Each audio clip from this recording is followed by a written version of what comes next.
back to another edition of What You Didn't Know. Again, I'm Marcus Bethea, your host here on C3 Wellness, here with our lead acupuncturist, Dr. Orman. Hi, everybody. All right, so we're going to jump right into our topic today, which is focusing more on motivation. What motivates you to do what you do? How we help with that here at C3 Wellness with what we provide. And I will let Dr. Orman jump right into that. You ever gone to Cirque du Soleil by any chance? Yes, I have. What do you think of it? You know, it's an amazing show. Amazing Very show. entertaining. Yeah, I loved it also. I thought it was very inspiring. There was a gentleman named Lido, is his first name. I don't remember his last name.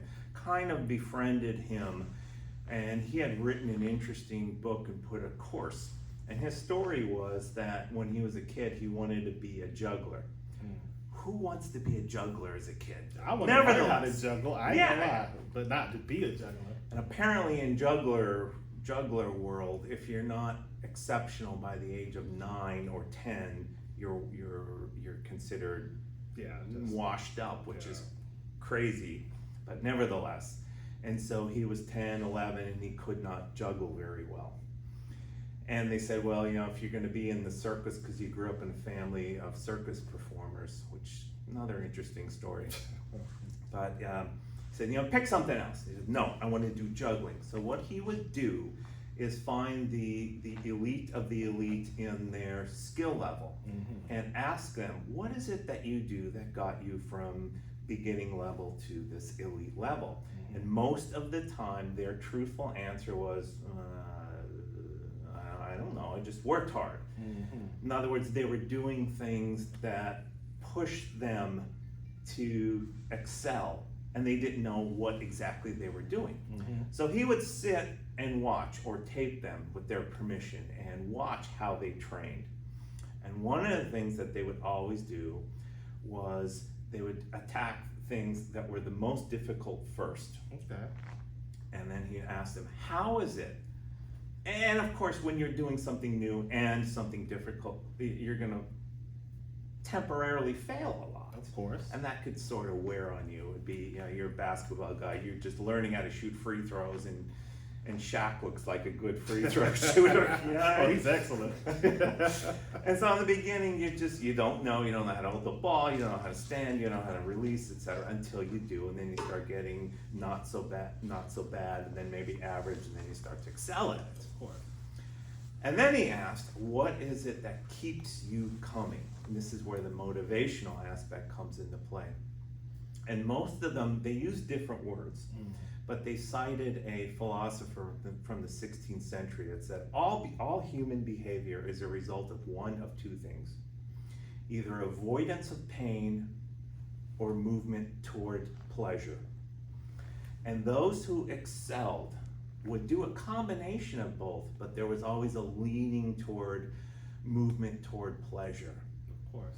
And when I have seen various people, and when I've experienced it as well, and I'm going to do this for the new year, I'm going to do that, and the next December 31st came, it's like,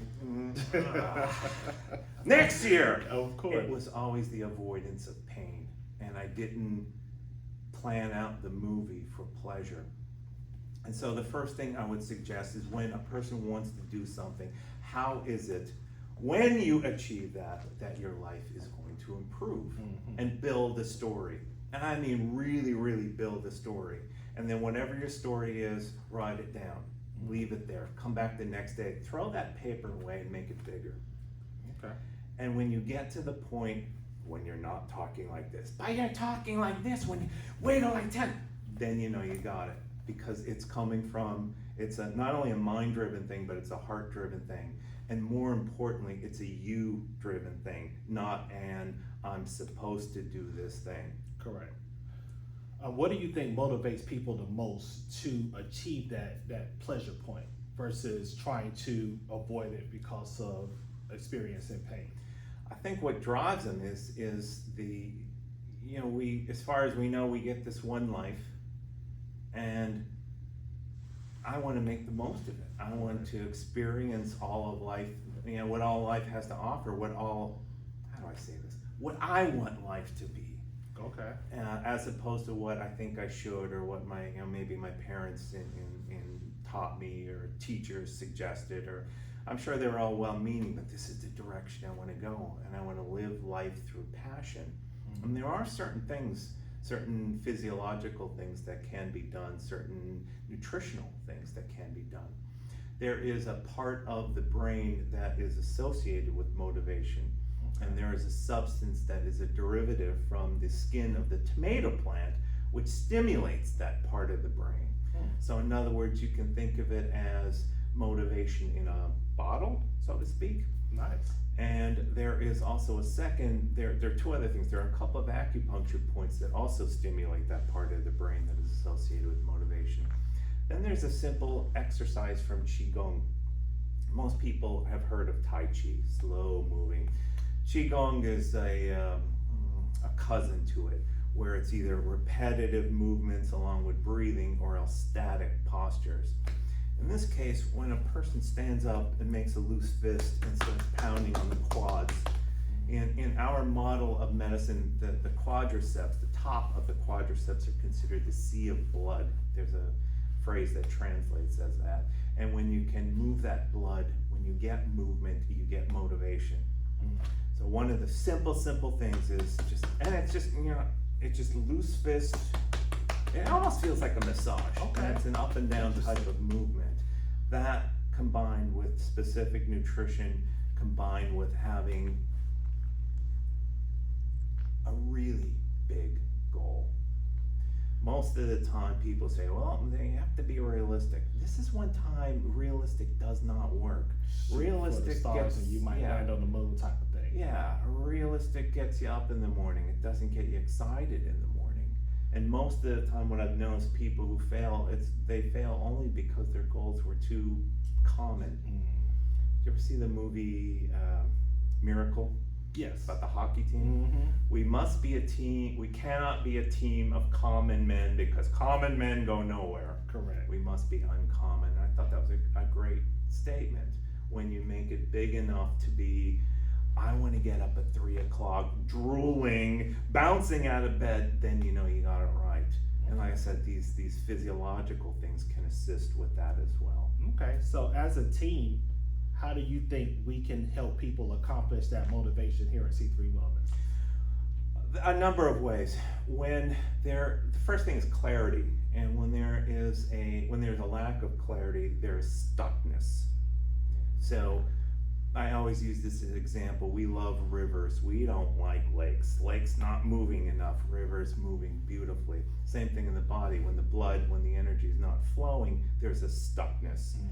And when there's a stuckness, there's a, what is it that you really want? I don't know.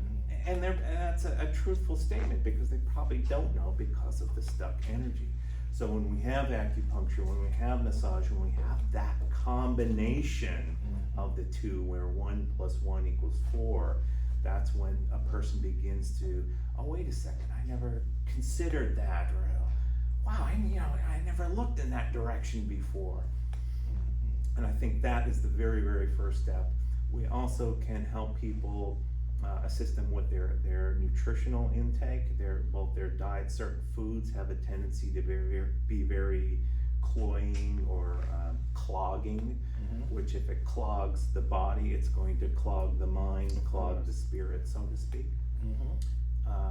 And again, that stuckness, we want to get moving. And then also sometimes giving a person a safe space to express things where other people say, well, that's crazy. Well, it isn't. It's yours. So we own it. And when we support it, how can we continue to support it? And I think just that opportunity to express it out loud in front of an individual that will say, yeah, I'll help you with that. Okay. How can I help you with that? I have ideas. If there is anything else, you let me know.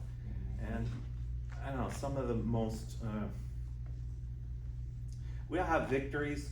Some of the most enjoyable victories have come from words as much as needles. I agree. Well, we definitely here to help people reach their wellness line. That's what we do. That's what we motivate. We can't do that unless somebody allow us to, but we're definitely here to do that. So with that being said, that wraps up another episode of What You Didn't Know. Again, my name is Marcus Bethay, the owner of C3 Wellness, here with Dr. Orman, our lead acupuncture. Make sure that you follow us on our social media platforms and subscribe to our YouTube channel. Until next week, have a good one.